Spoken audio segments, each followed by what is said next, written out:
Numekula bigo byogwa mwayigira ya kati sinza agamba nti ngenda kulemererwa kuba abaana bangi nnyo abakabi abakola challenge basobola okuddamu ne bankolera osegeera ya ogambye bubaka kibolina ezaba abakwala nze kyensaba Violet ne Dr. Sefuko baba basobola bakole challenge yange baba tebasobola sente zange bakole ki bazinzirize kuba abaana abakabi we bali bangi basobola okola ki basobola okola Sefuko yakola najjayo atenze saagifuna kuba yagiteeka ebyaddala n'etambula mu lunaku lumu n'amala n'agijjayo ekyo si kya buntu kati Bulisha Cash yankolera essaawa ya leero gyeri waliwo akawala abakayita Lukwago gift kakola Smaya baana bangi bonna bakola TikTok video ne zitambula bulungi bo tebajjayo kitegeera kati sirowooza nti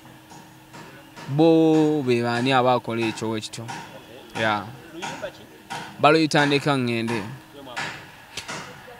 naye love nsumbuulira kinawe wali wansuubiza okumpa ku ssanyu nze okwagala nga sinoonya ntalo okujja gy'oli nanoonya ssanyu era okwagala nze saamanya nti gwe laavu teweesigwa beera nabonze bibyo mbikoye twekyawe baby omutima ngugaddewo tokonkone nowagale ya lwelo limba ndi bulungi muganda wange ogamba otanko obulamu bweyagala obadde essuubi ntambula mpola mpola music tuyembeera nga omanyi tutetenkanya music okulaba nga tuyisa bye tuyisa okuba talent yaffe Yoweri tugatta ne tuyinamu obuzibu kale ng'okunyigirizibwa bwe buli mu music nga bwo naye nga buli kimu kijja kumala kitereeresebwa music mu kunyigirizibwa nyinza okuba nga nkyogera nga nina obulumye olw'ebintu bingi bye tukola mu music oweereza ono akasente akole kino no buli kyeweetaaga kya ssente mu ndongo tewali kintu ky'osobola kukola n'ogamba kintu kya bwerere n'atagenda kukola kintu agenda kugamba yeetaaga ssente ng'ate oluusi mu ndongo wano eno ssente oluusi tezisobola mmala byonna TV nnyingi mu ggwanga ne radios nnyingi tolina ssente zosobola kusasula TV ezo zonna kale kwegamba kwe kunyigirizibwa okusinga okuliwaawo mu ndongo ya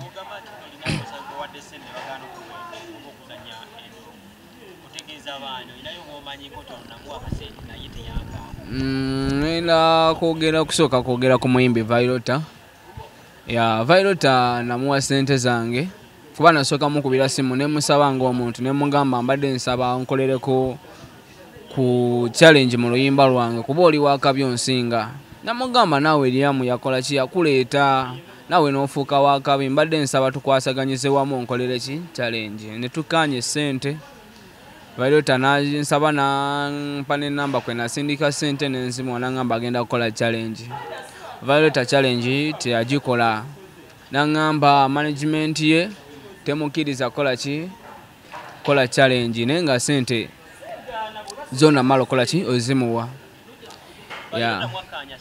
ya Violet yansaba $300 ne mugamba nko sigenda sobola gafuna n'angamba blood woba togayina tukireke osegeera paka we nanonye $300 nenga sindikirani Violet n'angamba agenda kukola challenge teyakola challenge ne mukubira amasimu nadda mukwogerawo ebintu mbuye ekirooto kyayagala kubeera nga Burna Boy biki katayinza kudda kunze osegeera oluyimba balutandika ngende ku TikTok kwe lutrendinga nga ntaddemu amaanyi nga manyi wabanga tuddemu kina kye kigenda okungattako kuba wakabi okunsinga sijagamba nti Violet si wakabi w'amaanyi ne kale nampisa mu mbeera etaali nnungi Violet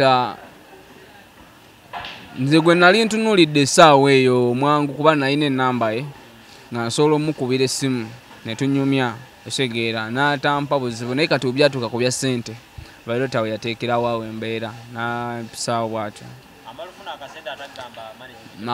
management ampadde Urban Beats njogedde naye awo biki ssente ne nkasindika era Urban waabeera ajjukira sobola okujjukira nti namukubirako ku ssimu emitwalo 3. Vairota ye yandaga tali ready, talina budde bwange. Kuba omuntu singa abadde alina obudde Vairota yandibadde lwaki anoonyako n'agamba blood munaye tukole bwe tuti ne bwe tuti. N'omukubira essimu n'omubuuza blood love omumanyi era agenda kugamba nti nkola ki amanyi. Mulala Dr. Sefuko namuwa emitwalo gaali era 3 naye yakola challenge n'ekuba n'etambula. Challenge bwe mala okuba Dr. Sefuko n'agijjayo ku TikTok nga amaze ogiraba yekola ki gyeri etambudde bulungi. Kuba nali nakagiraba nankubira essimu n'angamba onnyongera ssente mmeka challenge ye etambudde. Namugamba anko sina ssente. Challenge n'agijjayo n'ensiramu mukubira amasimu nga takola ki takwata. Ate Sefuko omanyi yeesolamu akambaaya yeefuula atamidde nti ngenda kunoonya kulwana biki ebintu ng'ebyakulaga tayagala kola ki tayagala mmanya. Naye nga munnaye ezo ssente gye tuzijja wala tutoba. Kuba bamuyimbi nga tonnaba kuba hiti nsi kumanya weetetenkanya ndongo eba tennabatandika kusasula. Kale batuyisa bubi bambi batumenya emitima mu ndongo batulowoozesa ebintu bingi nti oluusi tetusobola n'ogwamu amaanyi naye ng'otaddemu. Endongo eno mwaka gumu. Obuzibu obwo essaawa ya leero sijja butunuulira nnyo. Bagamba omwangu sitawanika. Ennuma ekula ebigo by'ogwa mwayigira.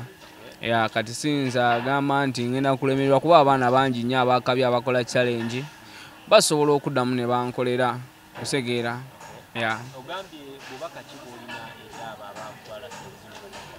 Nze kyensaba Vairota ne Dr. Sefuko baba basobola bakole challenge yange, baba tebasobola sente zange bakole ki bazinzirize kuba abaana abakabi we bali bangi basobola okukola ki basobola okukola. Sefuko yakola n'ajjayo ate nze saagifuna kuba yagiteekayo ebyaddala n'etambula mu lunaku lumu n'amala n'agijjayo. Ekyo si kya buntu. Kati Bulisha Cash yankolera essaawa ya leero gyeri. Waliwo akawala abakayita Lukwago Gift kakola Smaya baana bangi bonna bakola TikTok video ne zitambula bulungi bo tebajjayo kitegeera. Kati sirowooza nti bo be baani abakola ekyo ekityo. Baluyitandika ngende naye love nsumbuulira kinawe wali wansuubiza okumpa ku ssanyu nsa okwagala nga sinoonya ntalo okujja gy'oli nanoonya ssanyu era okwagala nze saamanya nti gwe laavu teweesigwa beera nabonze bibyo mbikoye twekyawe baby omutima ngugadde wotokonkone no wagale lwe lulimba.